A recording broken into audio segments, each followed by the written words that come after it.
Hello everyone, मैं कुसुम और आप सभी का स्वागत करती हूँ स्टडी ऑनलाइन विद के में। आज की जो हमारी वीडियो है इस बुक का नाम BHDLA 136। इसके अंदर मैं आपको इम्पॉर्टेंट क्वेश्चन विद आंसर बताने वाली हूँ। तो हम जो फर्स्ट क्वेश्चन है उसके अंदर देखिए आपको सेंटेंस दिया होगा एक, तो उससे आपको एक वर्ड दिया होगा, उससे रिलेटेड आपको एक सेंटेंस बनाना पूरा कि वो वर्ड उसमें यूज़ होना चाहिए। तो इसके लिए आप क्या कर सकते हैं, ये ऐसे ही आपको वर्ड देंगे जो आपको पता ही नहीं होगा। मोस्टली ऐसे वर्ड होंगे जो आपने बहुत कम सुने होंगे, और जबकि जब उसका मतलब आप निकालोगे तो आपको फिर पता लगेगा कि ये तो बहुत इजी था। तो इसलिए आप ज़्यादा से ज़्यादा वर्ड्स की प्रैक्टिस करना जो सिनोनिम्स होते हैं, ठीक है, जो पर्यायवाची शब्द जिसे हम बोलते हैं, होते वैसे इजी ही हैं, उनका मतलब इजी होता है, बट हमें यह है कि हमने वो वर्ड्स यूज़ नहीं किए होते इसलिए हमें पता नहीं होता। तो ये वो है, तो आप इन्हों को पॉज करके इन्हों के सारे वर्ड देख लेना। नेक्स्ट जो आपका क्वेश्चन है इसमें आपको जो ये पैसिव वॉइस में इसको कनेक्ट करना है। जैसे कि आपका फर्स्ट इसमें सेंटेंस है, आपका जो फर्स्ट सेंटेंस है, दे कट डाउन मैनी ट्रीज, तो इसको आपको पैसिव वॉइस में चेंज करना है। तो पैसिव वॉइस में जब चेंज करते हैं तो many trees has cut down by, जिससे भी होगा जो कॉन्ट्रैक्टर है उसके द्वारा कि ये कटा गया, ठीक है। तो इस ऐसे ही आपके इसमें क्वेश्चन आएंगे। सेकंड में आपसे पूछा है कि जो आपका टाइप है इसमें कौन सा एक यूज़ होना चाहिए, तो टाइप्ड यूज़ होना चाहिए कि कौन सा यहाँ पे आपको वो यूज़ करना चाहिए, तो वो है कि तो वो यहाँ पे आपको बताया गया है। तो इसी तरीके से सारे हैं कि आपको ब्रैकेट में दे दिया जाएगा कि इसको आपको बनाना क्या है, वहाँ पे यूज़ क्या करना है। जैसे कि फर्स्ट जो थर्ड क्वेश्चन है आपका, यहाँ पे हु, हुम, डेट, इनों में से क्या यूज़ होगा। और इस सेंटेंस में जो आगे सेंटेंस होगा ना, we have got the machine date, तो यहाँ पे क्या यूज़ होना चाहिए, तो इन्होंने यहाँ पे बताया डेट यूज़ होगा यहाँ पे, ठीक है। तो इसी प्रकार से आपका ये फोर्थ भी वैसे है और फिफ्थ भी वैसे हैं, तो इनों की भी आपको प्रैक्टिस करनी पड़ेगी। बाकी आप इसमें से ही पढ़ सकते हैं, आपके पास अगर बुक है तो बुक में से भी आप प्रैक्टिस कर सकते हैं, नहीं तो अदरवाइज ऑनलाइन भी आप यूट्यूब पे लिख सकते हैं फिलिंग द ब्लैंक्स टाइप, और वो जो सिनोनिम्स थे उन्हों के मतलब आप पढ़ सकते हैं, तो वो सब इसमें है। नेक्स्ट क्वेश्चन आपको ये फिलिंग द ब्लैंक करना है, इसमें करेक्ट जो प्रपोजिशन है वो यूज़ करने हैं यहाँ पे आपको। तो ये वाला ये इसका नेक्स्ट ही है कि प्रपोजिशन जो सही थी वो आपको यहाँ यूज़ करनी थी, तो वो इसमें बताया। अब नेक्स्ट जो आपका क्वेश्चन है इसमें शॉर्ट नोट लिखना है कि जो पोर्टफोलियो होता है वो क्या होता है, पोर्टफोलियो, तो उसके बारे में आपको बताना है। इसमें होता क्या है कि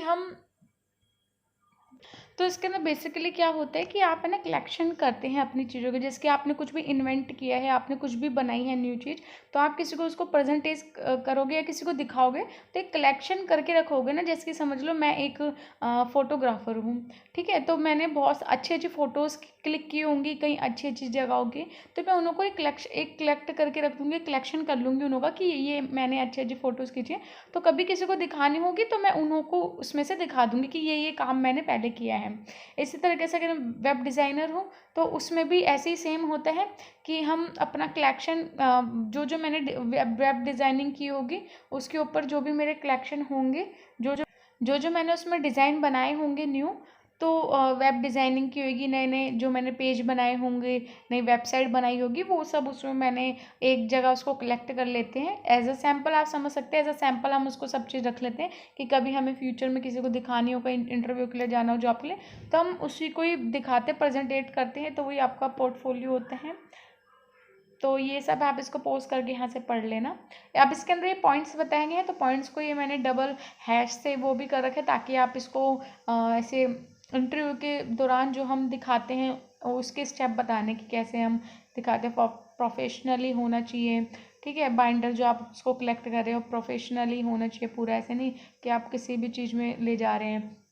और ब्लैक जो है कलर होना चाहिए फोल्डर का, मतलब बहुत सारी चीज़ें हैं, तो आप इसको पोस्ट करके पढ़ लेना क्या क्या इसमें रूल रेगुलेशन लिखें कि आपको क्या क्या करना चाहिए अगर आप दिखाते हैं तो ऑफिस में जो उसकी कॉपीज़ होनी चाहिए 2 आपके पास। अभी आपका नेक्स्ट है टाइप्स ऑफ कस्टमर कि कितने टाइप्स के कस्टमर होते हैं, तो वो इसमें आपको बताना है। तो नीचे टाइप्स ऑफ कस्टमर हुआ, कस्टमर पहले होते कौन है वो इसमें बताया गया है कि हम जब भी बिज़नेस करते हैं उसमें जो अंडरस्टैंडिंग कस्टमर बिहेवियर होता है, ठीक है, हम जो कस्टमर है उसका जो बिहेवियर है वो किस तरीके का उसमें कि वो समझ पा रहा है चीज़ों को, नहीं समझ पा रहा, ठीक है, डिफरेंट टाइप के यहाँ कस्टमर बताए। फिर हाईएस्ट प्रोफाइल होते हैं, प्रॉफिटेबल जो होते हैं कस्टमर वो है इसमें।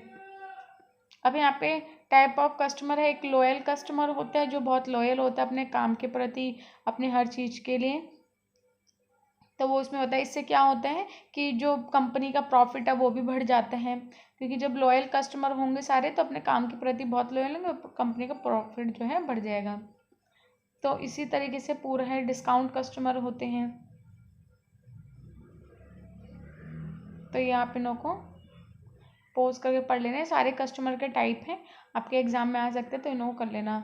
नेक्स्ट आपका क्वेश्चन है, इसमें करैक्टर स्केच बताने हैं जो आपको एथिक्स के, एथिक्स जो है उसके क्या क्या करैक्टर्स होते हैं, उसके क्या क्या करैक्टरिस्टिक्स होते हैं, वो यहाँ पे आपको पूरा बताना है।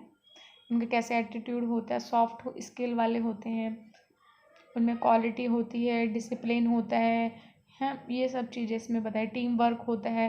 पर उसी के यहाँ पे बता रहे हैं कि एथिक्स, एथिक्स मतलब आपके जो गुड एकदम बिहेवियर समझ लो, या फिर जो अच्छे, हम अच्छे तरीके से होते हैं ना, उसमें जैसे कि आपका पंचुअलिटी, जो एथिक्स क्या होते हैं उसके, जब हम किसी भी उसमें होते, क्वेश्चन क्या था, करैक्टर स्केच बताने एथिक्स के। एक तो पंचुअलिटी वाला होगा इंसान, कि आप कहीं पे भी जा रहे टाइम पे जाओगे, पंचुअल होगे एकदम। अगर आपको 10 बजे कहीं पहुंचना है तो आप 9:45 पे ही वहाँ पहुंच जाओगे, तो एक वैसे टाइप की। ठीक है, फोकस वाला पूरा होते हैं इंसान, कि वो अपने काम के प्रति पूरा फोकस रखते हैं, स्टडी करते टाइम पे पूरा फोकस। तो एथिक्स बताने इसमें क्या क्या होते हैं, बेसिक एथिक्स।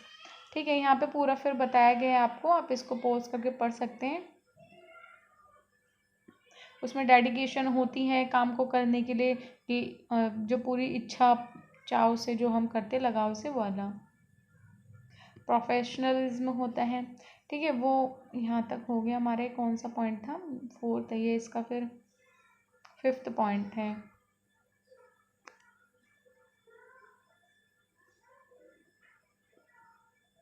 अभी हमारा नेक्स्ट क्वेश्चन आ गया, 3 स्टेज बतानी है हमको।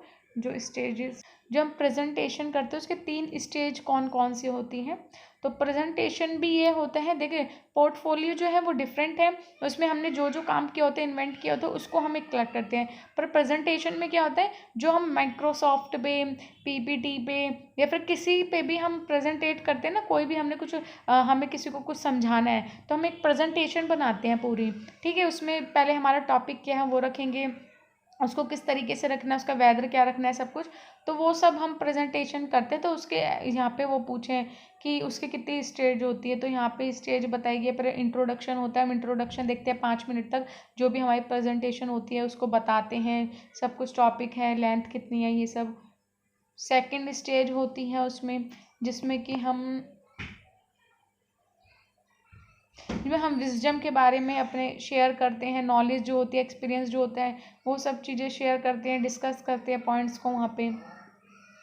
तो यहाँ थर्ड स्टेज है वार्म अप जो है, और उसकी पूरी प्रैक्टिस जो है वो सब करते हैं इसमें। तो ये इसकी स्टेज है, यहाँ पे इसको कर सकते हैं। अब यहाँ पे इम्पॉर्टेंस ऑफ कल्चर अवेयरनेस के बारे में आपको बताना है। मल्टी कल्चर जो होते हैं वर्क प्लेस पे, वो वाला आपको इसमें बताना है। तो मैंने इससे पहले जो वीडियो बनाई थी मल्टी क्रॉस कल्चर के बारे में, मैंने उसमें बताया था आपको। इसमें मल्टी कल्चर अवेयरनेस के बारे में बताना है, कि आप अगर सेम बैकग्राउंड से होते हैं तो कि हम समझने में चीज़ें आसान होती हैं।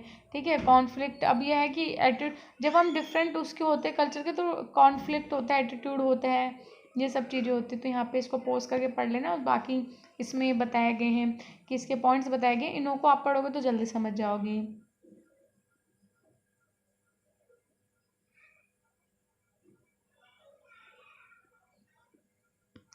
यहाँ तक ही था बस ये आपकी वीडियो। इससे पहले मैंने एक वीडियो अपलोड कर दी है। बाकी इसमें और कौन सा क्वेश्चन इंपॉर्टेंट है वो मैं आपको वर्बली बता देती हूँ। एक तो करिकुलम वीटा जो होते हैं, सीवी होते हैं, ये आपके में आ सकते हैं पक्का, कि सीवी आपको बनाने को दे देंगे। सेकंड चीज़, इसमें लेटर आपके आ सकती है, कि लेटर आपको करना हो एक, या तो फिर ऐसे कोई दे सकते हैं, ऐसे लेटर ये आ जाएगा आपका।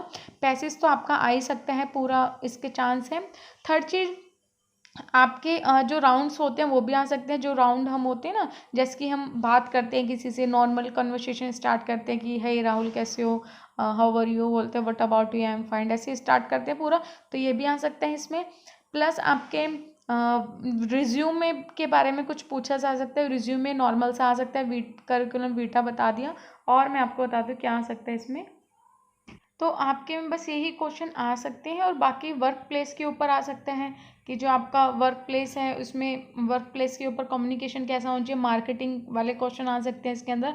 और भी क्वेश्चंस बन सकते हैं आपकी बुक के अंदर, क्योंकि मार्केटिंग के ऊपर, जॉब के ऊपर, इंटरव्यू के ऊपर पूरी ही बुक है। तो इंटरव्यू के ऊपर क्वेश्चन आ सकते हैं कि इंटरव्यू के टाइम पे हमें कैसे फॉर्मली रहना चाहिए, कि इनफॉर्म और फॉर्मली में डिफरेंट पूछा जा सकता है। इंटरव्यू के दौरान हमें किस तरीके से अपना बिहेवियर रखना चाहिए, फिर कैसे अपनी प्रेजेंटेशन देनी चाहिए, ये सब क्वेश्चन आ सकते हैं। तो हमारी वीडियो यहीं समाप्त होती है। अगर आपको वीडियो अच्छी लगे तो प्लीज़ इसको लाइक शेयर सब्सक्राइब जरूर करना।